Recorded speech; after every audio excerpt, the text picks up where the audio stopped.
Single series, season 2.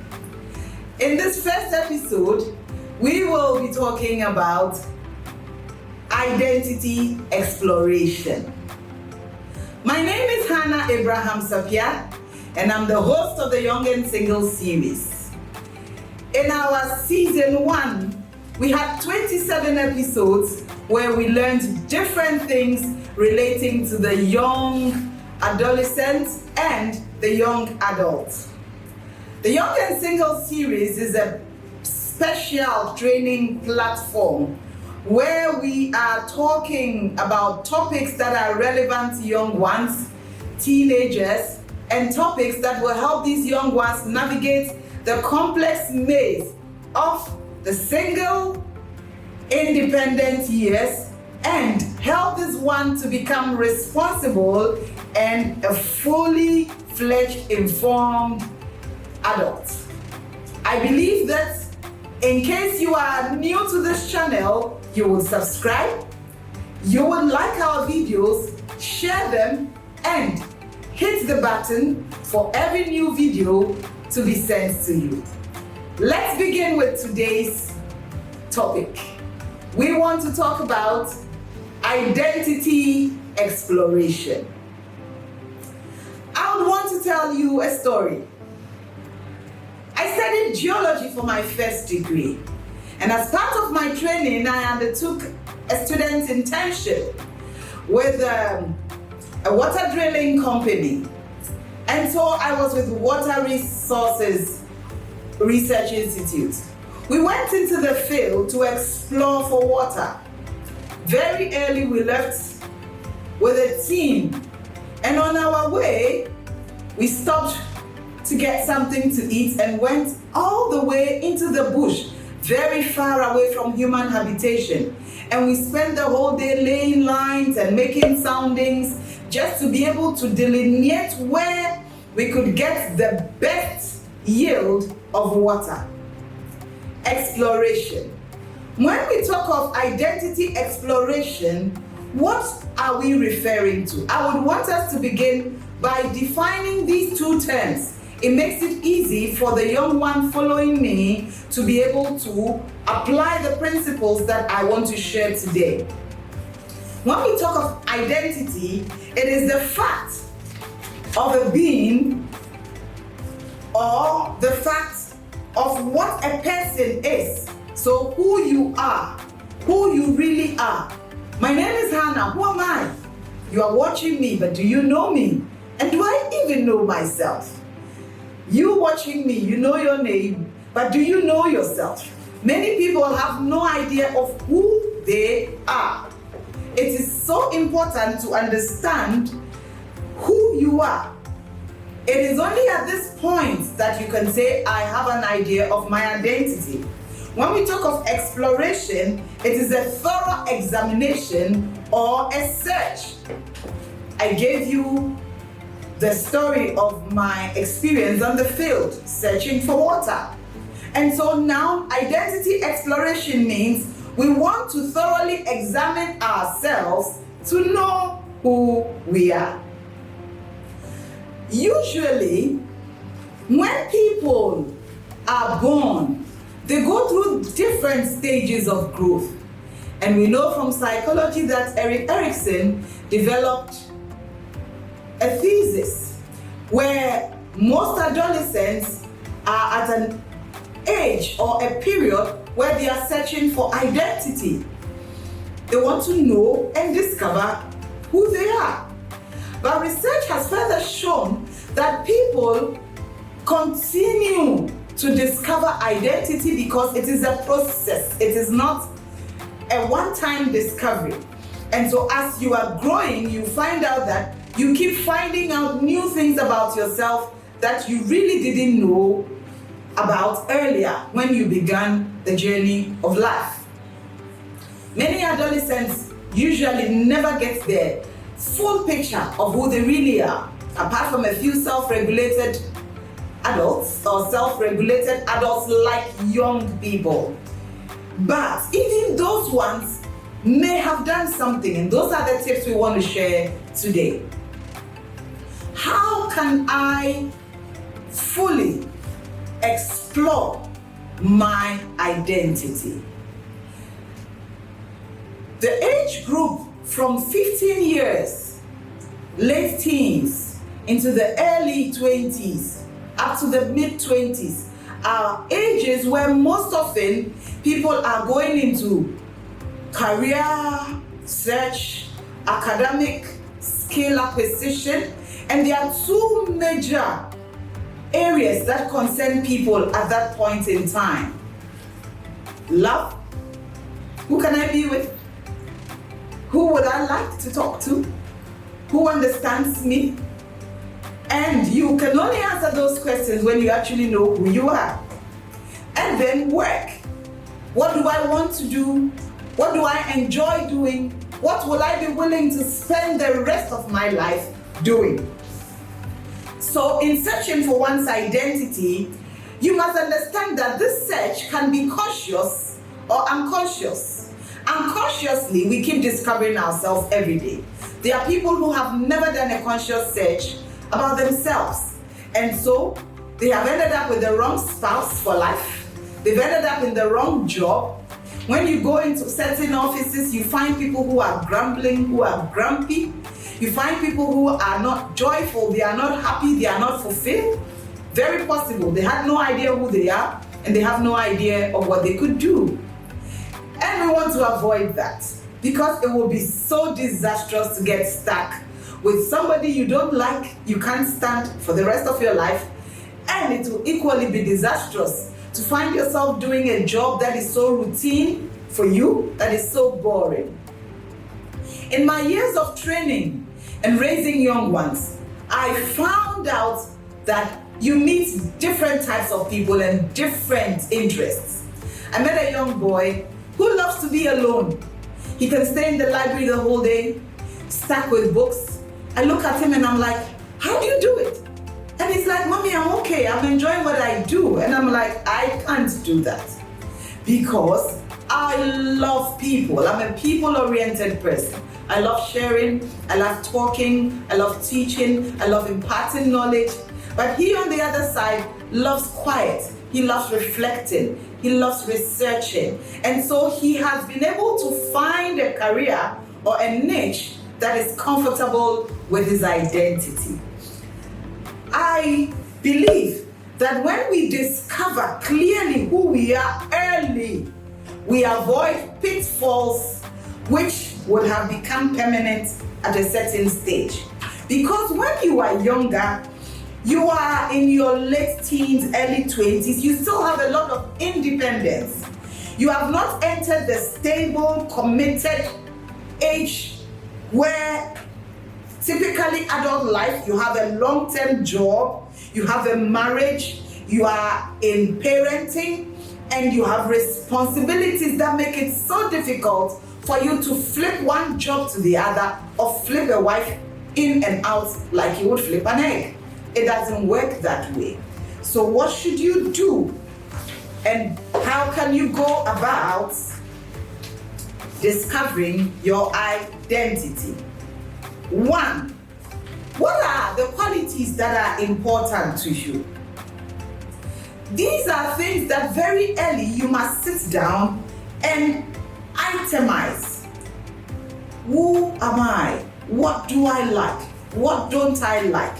Many people have actually never sat down to do a detailed research of the things that may be interesting to them. So I always tell the young ones that first and foremost, begin the search by noting things about yourself. So the examination is you. What do I like? I realize I like this type of food, this genre of music. I like this type of books. Note it down. Don't just reflect casually about it. It's an examination. Make notes. You are the subject. And then, when you do that, point one, find out what has been discovered about finding out about you. And there are many books like that. I read a book by Tim LaHaye which says, why you act the way you do. It's a very interesting book. Get books like that. Read. Run a personality test. Find out what specialists say about your personality. They'll give you certain structured questions, and as you answer them, you find out that it makes it easy for you to narrow down on your personality. And then at the end of the day, they give you simple results that clearly highlights things that you do easily, things that you don't do easily. They may not be 100% accurate, but they may give you enough detail which makes you know that, oh, this is actually really me. Run an IQ test. Have you ever bothered to do one? I've always known that I love subjects with numbers. I still do. Recently, I ran an IQ test and I found out that I had a very high IQ. And I smiled after the test. And I was asking myself, why haven't I actually done this test earlier? Maybe I didn't intentionally consider that it is something I could do for myself. And that's how many young ones run their life casually. I've talked about personality tests. I've talked about IQ tests. You could also do a temperament test. I said you could read also. Another way to find out who you are is interact with people. Interact with people. This is also part of a stage of experimentation. When you begin to interact with people, you find out that people tell you things about yourself that you may not know or you may not have realized. People say, wow, you are too abrasive. And you're like, really?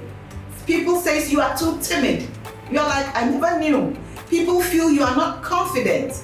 These may things you may never have noticed because they have become a second part or second nature, and you have been doing things unconsciously. Note them. And then evaluate people also at the same time. You get to realize that there are certain people you feel comfortable around and others you don't feel comfortable around.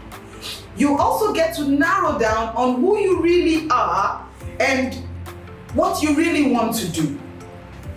When you begin to appreciate with people, when you begin to interact with people, you begin to appreciate different things about different people.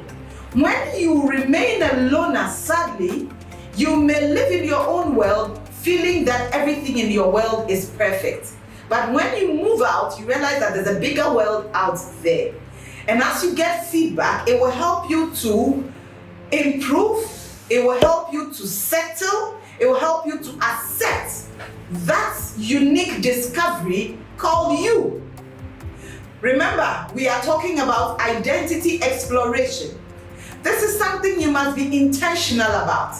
Don't joke with it, because when you don't do this, what happens is, once you reach automatically the stage of love, finding friends, finding a permanent love relationship, somebody you would want to settle with, because you don't know yourself, you actually wouldn't know who you would want to settle with. You may know what you don't like, but you don't know what you like because you haven't actually made a search. It makes it easier for you to be able to settle with people when you have actually settled first with yourself, when you have actually accepted yourself. This exercise could be a little revealing, sometimes difficult to accept. I know somebody who ran a personality test and a temperament test and found out that he was phlegmatic. He ran the test 3 times because he refused to accept that he was phlegmatic. He wanted the more outgoing, social kind of personality. But sadly, the more he ran the test, the more clearer and more accurate it became that he was very phlegmatic. He had to accept it. When you accept your personality, you now are able to function effectively. You are able to function as God intended.